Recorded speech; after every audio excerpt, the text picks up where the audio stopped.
For BamaCentral.com, I'm Katie Windham here with Joey Blackwell inside Coleman Coliseum, where Alabama just held on to beat Arkansas 68-67. And Joey, after Alabama had a 13-point lead, with less than 10 minutes to go in the second half, it became quite a nail-biter down the stretch today. Yeah, Arkansas had a 13-1 lead there, starting around the 9-minute mark and concluding at around the 4.5-minute mark, which gave them a tied game with about 4 or so minutes left. So Alabama was able to hold off. A really solid game from J.D. Davison, back-to-back games with double-digit points for him now. He's looked good for Alabama fans, to kind of see him coming of age now. But a nail-biter, but a really big win for Alabama heading into the final stretch of the season. Yeah, and I think if you've followed Alabama basketball for any amount of time, that's the kind of game in the past where, when J.D. Notae hits that three to take the lead for Arkansas at 65-64, where Alabama might have just folded and not gotten back in it. But didn't allow any points over the final 2:37, and Noah Gurley had some clutch baskets right here behind this goal during that stretch for Alabama. And today was kind of a day.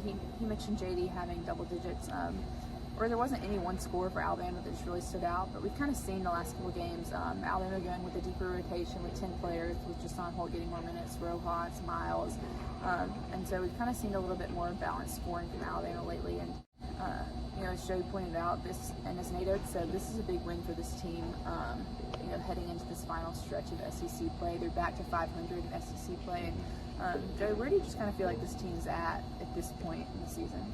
Well, the good thing for Alabama right now is that the three-point shooting has finally fallen. We saw that at Ole Miss, and then today, at least in the first half, Alabama rang 6 of its first 11 shots from beyond the arc. However, in the second half, it was 1 of 18.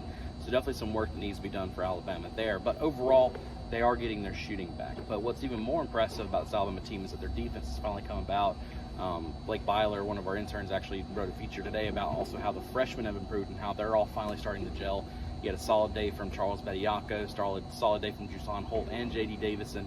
So now that they're starting to heat up, I think that this team really is kind of in a good spot heading into these final few games. Now, Alabama now has, I think, 3 of their next 5 games are at home, which will greatly benefit them as well heading into the final stretch.